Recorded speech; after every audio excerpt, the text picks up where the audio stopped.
అందరికీ నమస్కారం. నేను Kalyandurg ex municipal chairman YP Ramesh, present Valmiki corporation state డైరెక్టర్ని. కళ్యాణదుర్గంకి సంబంధించి ఈ ఆటకల్లు గ్రామంలో ఉన్నటువంటి కునే రామలింగేశ్వర స్వామి దేవాలయంకి సంబంధించి ఇక్కడ ఉన్న వాళ్ళందరూ కమిటీ సభ్యులు. ఆ గుడి అభివృద్ధి కావచ్చు, ఆ గుడి డెవలప్మెంట్ విషయంలో కావచ్చు, వీళ్ళందరూ కలిసి మా అన్నదమ్ములు ఎక్కడైతే ఉన్నారో గ్రామాల్లోన దాదాపు 10,000 కుటుంబాలు ఉంటాయి కర్ణాటక ఆంధ్ర ప్రాంతంలో కలిపి. వాళ్ళందరి దగ్గరికి వెళ్ళి చందాలు వసూలు చేసి 2012లో దేవాలయము పునర్నిర్మించాలనేసి తిరిగి దాదాపు 80 లక్షల రూపాయలతో ఆ దేవాలయాన్ని కొత్తగా డెవలప్మెంట్ చేసుకొని 2015లో గుడి పూర్తయింది. ఆ తర్వాత 2023లో దేవాలయం అనుకుని స్థలం ఉంది. ఆ స్థలానికి సంబంధించి ఒక కళ్యాణ మండపం కట్టాలనేసి ఒక ఆలోచనతో ఆ చుట్టుపక్కల గ్రామాలందరికీ ఉపయోగపడుతుందనేసి ఆ కార్యక్రమం మా గుడికి సంబంధించిన అన్నదమ్ముల డబ్బులతోనే చందాల రూపంలో ఉన్న దాంతోనే ఫౌండేషన్ పిల్లర్లు స్టార్ట్ చేసేసిన తర్వాత కొంతమంది వెళ్ళి అప్పుడు ఉన్నటువంటి ఎంపీగా ఉన్నటువంటి తలా రంగయ్య గారిని కలిస్తే ఎంపీ గ్రాంట్ ఒక 15 లక్షల రూపాయలు శాంక్షన్ ఇస్తామని చెప్పారు. ఇస్తామైన తర్వాత సరే ఇస్తారు కదా అనేసి అక్కడే ప్రజెంట్ కళ్యాణదుర్గం మండలం నారాయణపురం గ్రామ సర్పంచ్ భర్త అయినటువంటి వెంకటేశ్వర గారు ఆ టెండర్ నేనే వేసి నేనే గుడికి సంబంధించిన కళ్యాణ మండపం కంప్లీట్ చేస్తానని చెప్పేసి ముందుకు వచ్చారు. ఆ క్రమంలో భాగంగా గుడికి సంబంధించిన చందాల రూపంలో ఉన్న డబ్బులు దాదాపు 70,000 రూపాయలు ఆ టెండర్ ప్రాసెస్ ప్రక్రియకు కానీ వీళ్ళు డబ్బులు ఇచ్చారు. గుడి నుంచి ఇచ్చిన తర్వాత ఎలక్షన్స్ డిక్లేర్ అయితేనే సరే ఎలక్షన్ డిక్లేర్ అంటే ఇప్పట్లోనే అమౌంట్ రాదు అన్నారు. సరేలే అన్నారు. తర్వాత మీరందరూ కలిసి ఖచ్చితంగా మాతో పాటు పూర్తిగా మీ గుడికి సంబంధించిన అన్నదమ్ములందరూ మాతో పాటు కలిసి తిరగాలి, ఎలక్షన్స్లోన మా జెండా పట్టుకుని తిరగాలి అంటే అప్పుడు మా వాళ్ళు కొంతమంది వ్యతిరేకించారు. మీరు ఎంపీ గ్రాంట్ ఇచ్చారో అభివృద్ధికి ఇచ్చారో దీంట్లో అందరూ ఉంటారు కాబట్టి మీరు అలా పిలవడం ధర్మం కాదంటే, లేదు అట్లా మేము రాలేమంటే అయితే మీరు రాకపోతే మీకు ఆ గ్రాంట్ రాదు, మేము ఇవ్వమన్నారు. సరే మీకు మీ అమౌంట్ అవసరం లేదు, మా పని ఏదో మేము చేసుకుంటామన్నారు. ఆ క్రమంలో భాగంగానే ఆ రోజు నుంచి వాళ్ళు ఎవరిని కానీ ₹1 కానీ అడగలేదు. బయట చందాల రూపంలో కావచ్చు, అప్పు చేసి కావచ్చు. చివరికి ఒకసారి ఎమ్మెల్యే గారు ఆ గుడికి వచ్చినప్పుడు చూసి ఏమి ఇది నిలబడిపోయిందని చెప్పేసి అడిగితే ఈ విధంగా జరిగింది, ఇలా మమ్మల్ని ప్రలోభ పెట్టాలని చూసి మేము రామని చెప్పాము, అందుకని నిలబడిపోయిందంటే సర్లే అని ఎమ్మెల్యే గారు కానీ కమిటీ సభ్యులందరూ కలిసి వెళ్ళి అడిగితే ఎమ్మెల్యే గారిని ఆయన సహకరించి ఒక 15 లక్షల రూపాయలతో ఆయన ఇచ్చిన నిధులతోనే టాప్ కంప్లీట్ చేశారు. ఇంకా దాదాపు ఒక 40-50 లక్షలు అవసరం ఉందని చెప్తే మొన్న రీసెంట్గా ఎంపీ అంబికా లక్ష్మీనారాయణ గారు కానీ ఎమ్మెల్యే గారు అక్కడికి యాటకల్ గ్రామానికి తీసుకొచ్చి ఆ పరిస్థితులన్నీ క్షుణ్ణంగా పరిశీలించి ఎంపీ గారు కానీ రీసెంట్గా 25 లక్షల రూపాయలు దానికి సంబంధించి గ్రాంట్ రిలీజ్ చేయడం జరిగింది. ఈ క్రమంలో భాగంగా ఎంపీ గ్రాంట్ టెండర్ ప్రాసెస్లోకి వెళ్ళే దాంట్లో భాగంగా మేము ఆఫీసుల చుట్టూ తిరుగుతామంటే మాకు ఈ విషయం బయటకు పడింది. గతంలో మీకు గ్రాంట్ రాదు, మీకు అవసరం లేదు, మా డబ్బులు మీకు ఇవ్వమని చెప్పిన ఎవరైతే కాంట్రాక్టర్ ఉన్నాడో వెంకటేశ్వర అనే అతను ప్రజెంట్ ఆయన వైసీపీకి సంబంధించి రాష్ట్ర బీసీసీఎల్ ప్రధాన కార్యదర్శిగా ఉన్నాడు. సో ఆయనకు సంబంధించి దాదాపు 3/9/2024లో 8,79,000 చిల్లర అమౌంట్ ఆయన అకౌంట్లోకి ట్రాన్స్ఫర్ అయినట్లు సక్సెస్ఫుల్గా ఇక్కడ చూపించింది.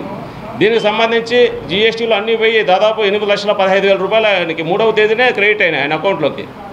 ఈ విషయం 3/9లోనే 2024లో వచ్చేసినాయి. కానీ ఈ విషయం ఇప్పటి వరకు నిన్నటి వరకు ఈ క్షణం వరకు మాకు ఎవరికీ తెలియదు. కానీ ఆయన ఏ రోజు కానీ ఒక్క ఇటుక కానీ ఒక సిమెంట్ బస్తా కానీ ఒక కేజీ కట్టి కానీ కొన్ని దాఖలాలు, ఒక ఇసుక ట్రిప్ కానీ కొన్ని దాఖలాలు లేవు. ఆయన దరిదాపుల్లోకి రాలేదు.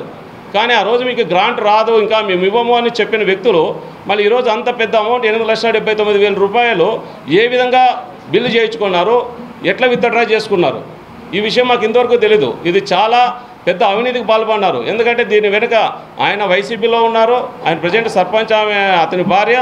మరి దీని వెనుక రంగయ్య ఉన్నాడా లేకపోతే ఎవరున్నారు? ఈ అమౌంట్ ఎప్పుడు నీతి నిజాయితీ గురించి మాట్లాడే ఈ పెద్ద మనుషులు మరి 7 నెలలైనా బిల్లు పడి ఎందుకని ఇంతవరకు ఏంది కమిటీ సభ్యులకు కానీ ఎవరికి తెలియజేయలేదు. కాబట్టి దీనిపైన ఖచ్చితంగా మేమంతా కమిటీ సభ్యులు అందరూ కలిసి ఖచ్చితంగా దీనిపైన కేసు ఫైల్ చేస్తాం. దీనిపైన యాక్షన్ తీసుకోవాల్సిందిగా గౌరవ కలెక్టర్ గారికి కానీ ఈరోజు రిప్రజెంటేషన్ ఇవ్వబోతున్నాం. డెఫినెట్గా, ఎందుకంటే ఆ రోజు క్లియర్గా చెప్పాడు అదే కాంట్రాక్టర్ ఎవరైతే ఉన్నారో వెంకటేశ్వర అనే అతను, మీకు ఈ గ్రాంట్ రాదు, ఇది మీకు సంబంధం లేదు అని చెప్పాడు. సంబంధం లేదంటే ఉంటే అది గవర్నమెంట్ ఫండ్ ఉంటే అక్కడే ఉండాలి కానీ గవర్నమెంట్ నిధుల్లో ఉండాలి కానీ వీళ్ళు ఎట్లా డ్రా చేసుకుంటారు? మేము కానీ ఆ డబ్బులు లేదు మాకు తెలియదు రాదనుకునేసి మేము ఆ ప్రయత్నం మేము చేసుకుంటున్నాం. బయట నుంచి డబ్బు అప్పు తెస్తున్నామా, చందాలు వసూలు చేసుకుంటున్నామా, మేము చేసుకుంటున్నాం. మరి డబ్బు గ్రాంట్ రాదన్న వ్యక్తి మాకు తెలియకోకుండానే దీన్ని ఎట్లా రికార్డ్ చేసుకున్నాడు, ఎట్లా డబ్బులు డ్రా చేసుకున్నాడు, అది నిన్నటి వరకు మాకు తెలీదు. దాదాపు 7 నెలలు అయింది అకౌంట్లోకి పడి. మరి తప్పు కదా అది. గవర్నమెంట్ నిధులు ఈ విధంగా వాడుకోవడం, అది గుడికి సంబంధించిన వాళ్ళు సొంత డబ్బులు కట్టుకుంటే ఈయనట్ట క్లెయిమ్ చేసుకుంటారు, రికార్డ్ చేసుకుంటారు. కాబట్టి దీనిపైన ఖచ్చితంగా క్రిమినల్ చర్యలు తీసుకోవాలని నేను డిమాండ్ చేస్తున్నాను. నా పేరు బిఆర్ ఈశ్వరరావు, నేను రిటైర్డ్ డిప్యూటీ కలెక్టర్. మా నేటివ్ వచ్చేసి కళ్యాణదుర్గం దగ్గర ముదిగాల విలేజ్. కళ్యాణదుర్గంలో మేము బోయ కమ్యూనిటీకి సంబంధించిన వాళ్ళం. బోయ కమ్యూనిటీలో చాలా సెక్ట్స్ ఉన్నాయన్నమాట. ఆ సెక్ట్స్లో ఇంకా చాలా చాలా గోత్రాలు ఉన్నాయి. ఆ గోత్రాల్లో మేము కాశీ గోత్రాన్ని సంబంధించిన వాళ్ళు. కాశీ గోత్రం, మందల గోత్రం, మీనగా ఇట్లా గోత్రాలు ఉన్నాయి. ఆ గోత్రాల్లో ఒక్కొక్క గోత్రానికి ఒక గుడికట్ట అని ఉంటుంది. మా పూర్వులు ఒక గుడికట్ట అని పెట్టినారు, అంటే ఒక దేవాలయం ఉంటుంది. మాకు కాశీ గోత్రానికి సంబంధించి యాటకల్లి గ్రామంలో పుణే రామలింగేశ్వర స్వామి దేవాలయం ఉంది. ఆ దేవాలయాన్ని అప్పుడు పూర్వం ఏదో చిన్నది కట్టింటే మళ్ళీ తర్వాత మేము మా కులస్తులు వచ్చేసి దాదాపు కర్ణాటకలోనూ కళ్యాణదుర్గం తాలూకాలోనూ చాలా ఎక్కువ ఉన్నారు. మా గోత్రం సంబంధించిన వాళ్ళు, గోత్రం సంబంధించిన వాళ్ళంతా కలిసి మేము ఆ గుడిని రెనోవేట్ చేసుకున్నాం. ఆ రెనోవేషన్ దాదాపు 80 లక్షల వరకు అప్పుడు 2012లో స్టార్ట్ చేసి 2015 కంప్లీట్ చేసుకున్నాం. అదే ఉద్దేశంతో మళ్ళీ వాల్మీకి కళ్యాణ మంటపం ఒకటి కడితే బాగుంటుంది, అన్ని కమ్యూనిటీలకి అక్కడ ఉండే చుట్టూ విలేజ్లకి అన్నింటికి బాగుంటుంది అనే ఉద్దేశంతో కళ్యాణ మంటపం ప్రారంభించినాం. కళ్యాణ మంటపం ప్రారంభించి మా సొంత డబ్బులతో, అంటే మేమందరూ అన్ని గ్రామాల్లో అందరి ఇంట్లో అంతో ఇంత వసూలు చేసేసి మేము బేస్మెంట్ వరకు వేసుకున్నాం. బేస్మెంట్గా వేసిన తర్వాత మేము అప్పటి ఎంపీ గారు అయినప్పుడు తలారి రంగయ్య గారితో ఏమన్నా మీ నిధులు ఇస్తే మీ నిధులతో కూడా కంప్లీట్ చేయడానికి అవకాశం ఉంటుందంటే ఆయన మాకు 15 లక్షలు శాంక్షన్ చేసినాడు. నవంబర్లో 2023 నవంబర్లో శాంక్షన్ చేసినాడు. సబ్సిక్వెంట్గా ఎలక్షన్ వచ్చేసింది. ఎలక్షన్ వచ్చిన తర్వాత ప్రాసెస్ ఒక అతను టెండర్ వేశాడు. మాకు సంబంధించిన అతనే వెంకటేశ్వరుని నారాయణపురం వాసి టెండర్ వేశాడు. ఆయన కాంట్రాక్ట్ మాకు సంబంధించిన వాడు. ఆయన చేస్తాడనే ఉద్దేశంతో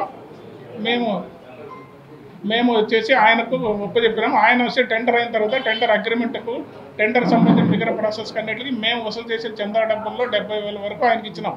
ఎందుకంటే టెండర్ అగ్రిమెంట్ చేయాలి, ఇది చేయాలంటే అన్నీ కూడా మేము ఆయనకు డబ్బులు ఇచ్చినాం.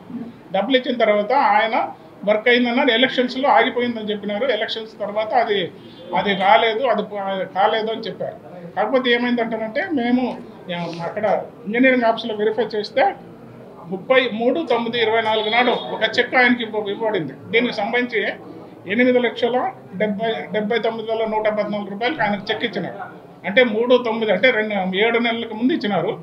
7 నెలలు అయినా కూడా ఇప్పటికి కూడా ఆయన మాకు చెప్పలేదు. మేము కేవలం మా డబ్బులతో చేస్తున్నాము. తర్వాత ఎమ్మెల్యే గారు అక్కడ తర్వాత ఎలక్షన్ అయితే గౌరవ ఎమ్మెల్యే గారు మాకు 15 లక్షలు సాయం చేసినాడు. ఆ 15 లక్షలతో రూఫ్ వేసుకున్నాం. ఇప్పుడు కూడా మా డబ్బులతోనే, సొంత డబ్బులతోనే సెంటరింగ్, సిమెంటింగ్ అన్నీ చేసినాం. ఈ డబ్బులు ఏమన్నా వస్తాయేమో చూస్తే రాలేదు. మేము తర్వాత వచ్చిన ఎంపీ గారిని అంబికా లక్ష్మణ గారికి కూడా అడిగితే ఆయన మాకు అమౌంట్ శాంక్షన్ 25 లక్షలు శాంక్షన్ చేసినాడు. ఆ ప్రాసెస్ చేయడంలో ఆ ప్రాసెస్ చేస్తున్నాడు. ఇది వెరిఫై చేస్తే ఇది కూడా 3/9/24 నాడు 8,79,000 అంటే జిఎస్టీ పోను 8,15,000 ఆయనకు చెక్ ఇచ్చినాడు. అదే ఆ అమౌంట్ వచ్చింది కానీ ఆ అకౌంట్లో పడింది, ఆయన అకౌంట్లో పడింది. కానీ 7 నెలలు అయినా కూడా ఆయన ఎప్పుడు ఇది చెప్పలేదు మాకు. అది రాలేదని చెప్తున్నాడు. అందుకోసమనే మేమైతే ఆ డబ్బులు మాకు ఇంతవరకు రాలేదు. మేము దాని గురించే అడిగిన, ఇప్పుడు ఇంత కనుక్కుంటే ఇది తెలిసింది. ఇది విషయం. ఆయన అయితే కాంట్రాక్టర్ ఎప్పుడు కూడా పెట్టలేదు. మేమే వేరే వాళ్ళని పెట్టి వేరే వాళ్ళ పనులతో చేయించినాం. అంటే మా సొంత డబ్బులతోనూ. తర్వాత గౌరవ ఎమ్మెల్యే గారు 15 లక్షలు సాయం చేసినా దాంతో రూఫ్ వేసినాము. అంతా కంప్లీట్ అయింది. అంటే కంప్లీట్ అంటే ఇంకా వర్క్ ఉంది, ఇంకా కొంచెం జరిగే పని ఉంది. కాబట్టి ఇంకొక 25 లక్షలు అడిగితే ఆ 25 లక్షలు ఇచ్చినాడు. ఇదైతే మాకు రాలేదు ఇంతవరకు. ఈ అమౌంట్ మాకు మా కళ్యాణ మంటపానికి రాలేదు.